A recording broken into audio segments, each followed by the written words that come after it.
கந்தன் காலடியை வணங்கினார்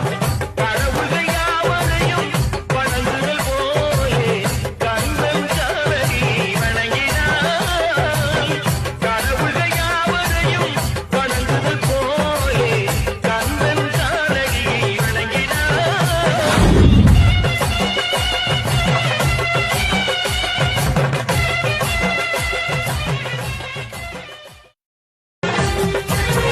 கந்தன் காலடி